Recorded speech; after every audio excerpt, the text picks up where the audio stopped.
Hello दोस्तों, मैं गौरव आपका स्वागत करता हूं आपके अपने YouTube चैनल गौरव कॉन्सेप्ट पर। और मैं जो पॉलिटी की क्लास ले रहा था उसी में आज हम अपने अगले पार्ट पर पहुंच चुके हैं, जिस पार्ट का नाम है पार्ट 4। और इसी पार्ट में हम लोग पढ़ने वाले हैं directive principle of state policy. इससे पहले मैं आपको पार्ट 1, पार्ट 2, पार्ट 3 के बारे में बता चुका हूँ और अब हम पार्ट 4 की कहानी शुरू करने वाले हैं, जिसका नाम है राज्य के नीति निर्देशक तत्व। अब सबसे इंपॉर्टेंट क्वेश्चन जो पेपर में directive principle of state policy से पूछे जाते हैं, वो सबसे पहला क्वेश्चन आपके पेपर में आने वाला ये है कि directive principle of state policy को हमने इंडियन कॉन्स्टिट्यूशन के कौन से पार्ट में लिखा है। तो आपको याद रखना है इंडियन कॉन्स्टिट्यूशन के पार्ट 4 या फिर हम ये कह सकते हैं भाग 4 के अंदर हमने लिखा किसको है, directive principle of state policy को लिखा है। इसके आर्टिकल कहां से कहां तक है, 36 से 51। भाई पार्ट 1 के अंदर मैंने आपको बताया था आर्टिकल 1 से 4 के बारे में, फिर हमने 5 से 11 के बारे में पढ़ा, फिर 12 से 36 के बारे में 35 के बारे में पढ़ा और अब 36 से 51 तक हमारे लिखे हुए हैं directive principle of state policy, राज्य के नीति निर्देशक तत्व। जैसे मैंने आपको फंडामेंटल राइट्स के बारे में बताया था, फंडामेंटल राइट्स वो राइट्स होते हैं जो हर एक व्यक्ति को ऑटोमेटिकली प्राप्त होते हैं। कहने का मतलब हमारे देश में जिस भी व्यक्ति का जन्म होता है उसके पास खुद ही कुछ राइट्स होते हैं जिन्हें हम बोलते हैं फंडामेंटल राइट। और वही फंडामेंटल राइट्स को हमने कॉपी कहां से किया था, यूएसए। ऐसे ही आयरलैंड के संविधान से हमने कॉपी किसे किया है, directive principle of state policy. लेकिन जब हमने आयरलैंड के संविधान को देखा था तो वहां के आयरलैंड के संविधान में आर्टिकल 45 के अंदर लिखा था directive principle of social policy. लेकिन हमने जब इसको अपने संविधान में लिखा तो हमने पहली बात तो इसे भाग 4 के अंदर लिखा, दूसरी बात हमने ये कहा कि इसके जो आर्टिकल होंगे वो 36 से 51 होंगे और इसका नाम चेंज हो जाएगा directive principle of state policy. तो अगर आपसे पेपर में पूछे कि directive principle of state policy का सोर्स क्या है, तो आपको याद रखना है directive principle of state policy का सोर्स क्या है, आयरलैंड। लेकिन फिर भी किसी किसी किताबों में या कहीं कहीं पर यह भी लिखा है कि directive principle of state policy को हमने 1935 गवर्नमेंट ऑफ इंडिया एक्ट से भी लिया है। इसीलिए आपको यह भी ध्यान रखना है कि directive principle of state policy 1935 Bharat शासन अधिनियम में भी लिखित है। लेकिन इसका मतलब यह नहीं है कि हमने directive principle of state policy को गवर्नमेंट ऑफ इंडिया एक्ट से कॉपी किया। हमने इसे कॉपी कहां से किया है, आयरलैंड से किया है। और जब मैंने आपको बताया था, मैंने आपको भारत का संवैधानिक विकास पढ़ाया था, तो उसी में मैंने आपको बताया था कि हमारी संविधान सभा के एक लीगल एडवाइजर थे, that name was BN. Rao. और इन्हीं बी.एन. राव के द्वारा इंस्ट्रूमेंट ऑफ इंस्ट्रूमेंटेशन एक्ट में ठीक कुछ ऐसे अधिकार लोगों को दिए जाएं। उनका कहना यह था कि भारत के लोगों को कुछ ऐसे अधिकार दिए जाएं जिन्हें जबरदस्ती लागू ना किया जाए या जबरदस्ती थोपा ना जाए। उन्हीं को हमने क्या कहा, directive principle of state policy. तो बहुत आसान से कुछ क्वेश्चंस हैं। एक तो directive principle of state policy कौन से पार्ट में है, पार्ट 4 के अंदर, कॉपी कहां से किया है, आयरलैंड से, आर्टिकल कहां से कहां तक है, 36 से 51। अब directive principle of state policy की कहानी तो शुरू होती है आर्टिकल 36 से, लेकिन आर्टिकल 36 को पढ़ने से पहले हमें ध्यान रखना है directive principle of state policy actual में कहते क्या है या directive principle of state policy है क्या। जब हम directive principle of state policy की बात करते हैं तो इसमें आपको कुछ महत्वपूर्ण बातें याद रखनी है जो आपको यह बताएगा कि एक्चुअल में directive principle of state policy होते क्या है। भाई डायरेक्टिव प्रिंसिपल का मतलब है हम अपने राज्य को नीति निर्देशक यानी कि कुछ निर्देश देना चाहते हैं और वो निर्देश ऐसे हो जो हमारे बाध्यकारी ना हो। कहने का मतलब डीपीएसपी बाउंडेड नहीं होते हैं। कहने का मतलब डीपीएसपी को जबरदस्ती लागू नहीं किया जा सकता। जैसे फंडामेंटल राइट है, हमारे देश में जो भी व्यक्ति जन्म लेगा उसके पास ऑटोमेटिकली एक राइट्स होंगे जिन्हें हम फंडामेंटल राइट्स के नाम से जानते हैं। लेकिन डीपीएसपी को हम जबरदस्ती लागू नहीं कर सकते। इसका मतलब ये बाध्यकारी नहीं होते हैं, ये बाउंडेड नहीं होते हैं। पहला पॉइंट आपको याद रखना है। दूसरा पॉइंट आपको याद रखना है कि डीपीएसपी इज नॉट एनफोर्सेबल। अभी मैंने आपको बताया अगर किसी को किसी के राज्य के नीति निर्देशक तत्व नहीं मिल रहे हैं, कहने का मतलब राज्य कुछ कानूनों को लागू तो कर रहा है लेकिन वो कानून लोगों के लिए सही है या नहीं है। कहने का मतलब वो सही भी हो सकते हैं, गलत भी हो सकते हैं, लेकिन उस कानून की अपेक्षा के लिए हम उसके लिए कहां नहीं जा सकते, न्यायालय में नहीं जा सकते। कहने का मतलब DPSP directive principle of state policy को न्यायालय के द्वारा लागू नहीं किया जा सकता। जैसे हमने फंडामेंटल राइट में पढ़ा था कि अगर आपका कोई फंडामेंटल राइट अबोलिश्ड हो जाता है या आपसे कोई फंडामेंटल राइट छीन लिया जाता है तो आप तुरंत कहां चले जाते हो, न्यायालय चले जाते हो। मैंने आपको कल की क्लास में बताया था आर्टिकल 32 और आर्टिकल 226 के तहत। लेकिन अगर कोई राज्य नीति निर्देशक तत्व लागू नहीं कर रहा है या नहीं दे रहा है, उस कंडीशन में आप न्यायालय नहीं जा सकते हो। इसी का मतलब है कि डीपीएसपी इज नॉट एनफोर्सेबल। इसी के नीचे लिखा हुआ है DPSP is not justiciable. DPSP वाद्य योग्य नहीं होते हैं। कहने का मतलब अगर कोई राज्य आपसे डीपीएसपी की छीनने की कोशिश करता है तो उसको हम न्यायालय में नहीं ले जा सकते। तो फिर डीपीएसपी है क्या? डीपीएसपी एक्चुअल में आपके राज्य को आर्थिक, सामाजिक, लोकतांत्रिक और कल्याणकारी राज्य बनाने की स्थापना करता है या घोषणा करता है। इसीलिए हमने बनाया है directive principle of state policy.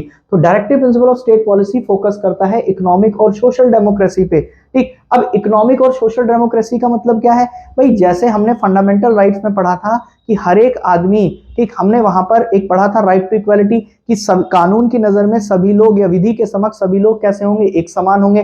लेकिन हमने वहां पर कुछ एक्सेप्शन भी पढ़े थे, जिसमें हमने यहां देखा था कि विधि के समक्ष सभी लोग एक समान नहीं थे और कहीं ना कहीं हमने आगे चलकर उन कानूनों को क्या बदला था?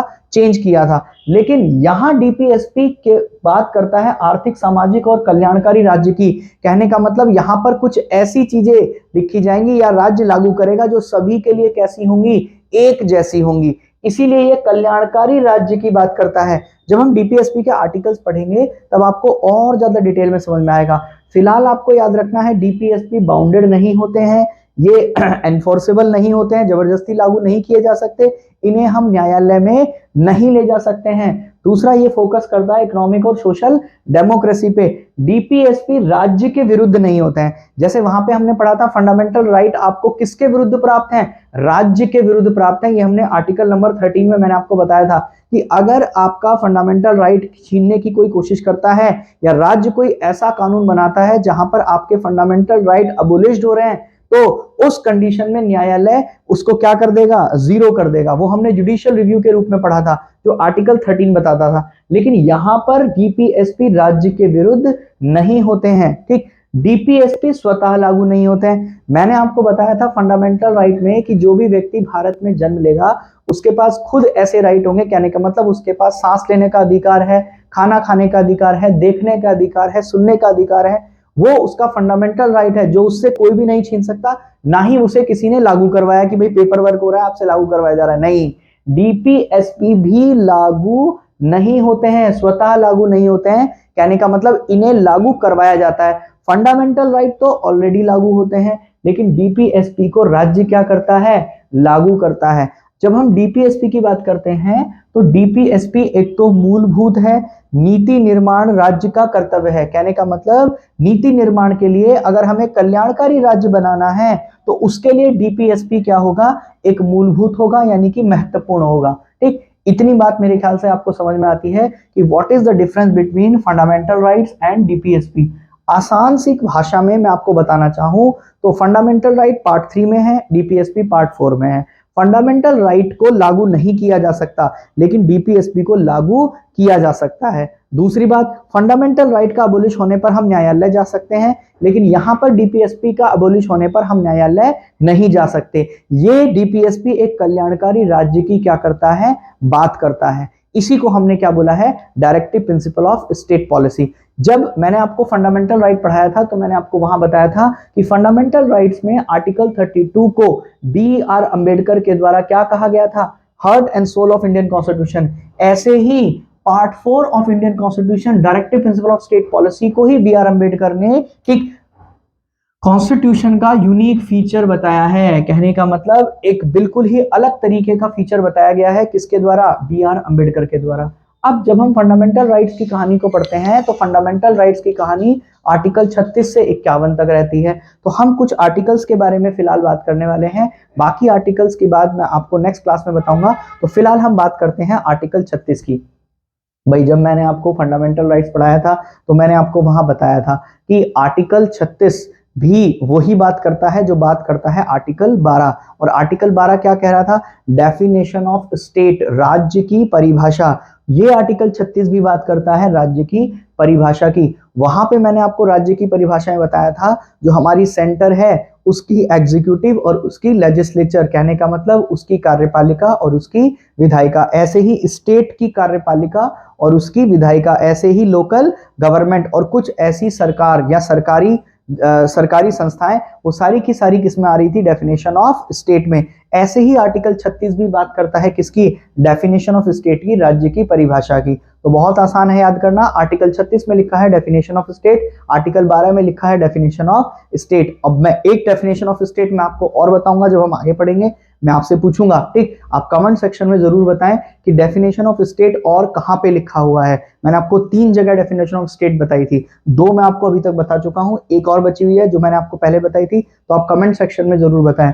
नेक्स्ट, आर्टिकल 37 किसकी बात करता है, फिर से वही बात कि DPSP is not enforceable, DPSP प्रवर्तनीय नहीं है। कहने का मतलब अगर कोई राज्य डीपीएसपी को लागू नहीं कर रहा है, उस कंडीशन में हम कहां नहीं जा सकते हैं, हम न्यायालय नहीं जा सकते हैं। उसी को हमने बोला है डीपीएसपी इज नॉट एनफोर्सेबल। ठीक, अभी आपको पता लगेगा। तीसरी, आर्टिकल 38 की जब हम बात करते हैं तो आर्टिकल 38 कहता है कि राज्य के नीति निर्देशक तत्व एक कल्याणकारी राज्य बनाने की क्या करता है, घोषणा करता है या स्थापना करता है। और कल्याणकारी राज्य कैसे बनेगा, जब राज्य के अंदर सामाजिक, आर्थिक और राजनीतिक क्या होगा, न्याय होगा। और मैंने आपको पहले भी बताया था जब मैंने आपको प्रीएम्बल पढ़ाया था कि इंडियन कॉन्स्टिट्यूशन में social, economic and political justice की बात केवल 2 जगह लिखी हुई है, एक तो डीपीएसपी में और एक प्रीएम्बल में। ठीक, तो कहने का मतलब अगर हम सामाजिक, आर्थिक और राजनीतिक न्याय की बात करते हैं तो वो सामाजिक, आर्थिक और राजनीतिक न्याय किसके, वेलफेयर स्टेट, कल्याणकारी राज्य की बात करेगा। और वो कल्याणकारी राज्य कौन से आर्टिकल में लिखा है, आर्टिकल 38 में। इसी में ये तो 38 का क्लोज 1 है, आर्टिकल 38 क्लोज 1, और ये आर्टिकल 38 क्लोज 2 हमने जोड़ा था 44 CAA 1978 में। और 44 CAA 1978 बात करता है प्रत्येक व्यक्ति की आय की, प्रत्येक व्यक्ति की प्रतिष्ठा की, सुविधा की और अवसर की। इस आर्टिकल 38 से आपको थोड़ा बहुत आइडिया लग जाएगा कि एक्चुअल में डीपीएसपी है क्या। भाई डीपीएसपी ये कहता है कि प्रत्येक व्यक्ति को राज्य आय के अवसर दे। कहने का मतलब फॉर एग्जांपल अगर आप पढ़े लिखे हो तो पढ़े लिखे होने के बाद राज्य समय समय पर सरकारी नौकरियां निकाले या उस व्यक्ति को नौकरियों के अवसर प्रदान करें। दूसरा, उसको सारी की सारी सुविधाएं प्रदान करें। फॉर एग्जांपल अगर आप सुबह उठ के अपनी जॉब पर जाते हो तो अगर आपके पास अपना व्हीकल नहीं है तो आपको एक जगह से दूसरी जगह तक जाने के लिए सरकार सरकारी सुविधाएं उपलब्ध कराए, और वो सभी को एक जैसी होनी चाहिए। ऐसा नहीं है कि केवल उसमें पुरुष ही जाएंगे या महिला ही जाएंगी, तो उसको बोला है सुविधा, इसको बोला है अवसर। और इन अवसर, सुविधा और आय, प्रतिष्ठा की असमानता को सरकार को क्या करना चाहिए, राज्य को क्या करना चाहिए, दूर करना चाहिए। जबकि फंडामेंटल राइट समानता की बात करता था कि क्या कहता था कि विधि के समक्ष सभी लोग क्या होंगे, एक समान होंगे। लेकिन वहां पर क्या किया गया था, एक समान नहीं आका गया था, हमने एक्सेप्शन के रूप में पढ़ा था। लेकिन यहां ये कहता है कि असमानता को क्या करना चाहिए, दूर करना चाहिए।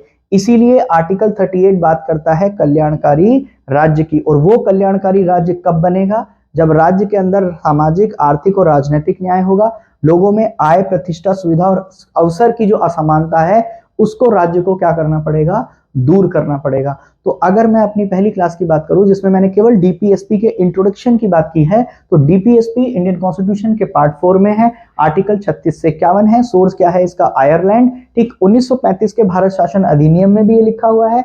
बी.आर. अम्बेडकर ने इसे एक यूनिक फीचर बताया है। ठीक, डीपीएसपी जबरदस्ती थोपे नहीं जाते, ना ही इन्हें न्यायालय के द्वारा लागू किया जा सकता है। अगर डीपीएसपी आपको नहीं दिए जाते हैं तो हम इसे न्यायालय में नहीं ले जा सकते, ये वाद योग्य नहीं है। डीपीएसपी आर्थिक और सामाजिक, लोकतंत्र और कल्याणकारी राज्य की बात करता है। डीपीएसपी सरकार के विरुद्ध नहीं होते हैं, डीपीएसपी खुद लागू नहीं होते हैं, इन्हें राज्य के द्वारा लागू करवाया जाता है। डीपीएसपी मूलभूत है किसके लिए, कल्याणकारी राज्य के लिए। ये ऑब्जेक्टिव क्वेश्चन में बने हुए क्वेश्चन है। आप लोगों को लग रहा होगा कि ये कुछ ऐसी चीजें नहीं, ये बहुत इंपॉर्टेंट चीजें हैं। ये क्वेश्चन यूपीएससी तक, यूपीपीसीएस में सबसे ज्यादा क्वेश्चन बनते हैं। डीपीएसपी 4 ऑप्शन दे देगा, बाउंडेड है, नहीं है, एनफोर्सेबल है, जस्टिस है, किसकी बात करता है, कल्याणकारी राज्य की, सरकार के विरुद्ध है या नहीं है, या स्वतः लागू होते हैं या नहीं होते हैं। तो ये क्वेश्चन बहुत इंपॉर्टेंट है। तो अगर आपको मेरी वीडियो पसंद आ रही है तो आप मेरी वीडियो को लाइक और शेयर जरूर कीजिए, अपने दोस्तों तक मेरी वीडियो को जरूर पहुंचाइए। यही आप लोगों का प्यार है कि आप लोग मुझे अपना प्यार केवल लाइक और शेयर के थ्रू ही दे सकते हैं। बाकी आपको किसी भी चीज में अगर कोई दिक्कत है तो आप कमेंट सेक्शन में बता सकते हैं। बहुत जल्द मैं आप लोगों की करंट अफेयर्स और स्टैटिक की क्लास भी शुरू करने वाला हूं। बाकी सब्जेक्ट्स भी हम लोग बहुत जल्दी स्टार्ट करने वाले हैं, लेकिन उससे पहले आप ज्यादा से ज्यादा लोगों तक मेरी वीडियो को पहुंचाइए। धन्यवाद, थैंक यू।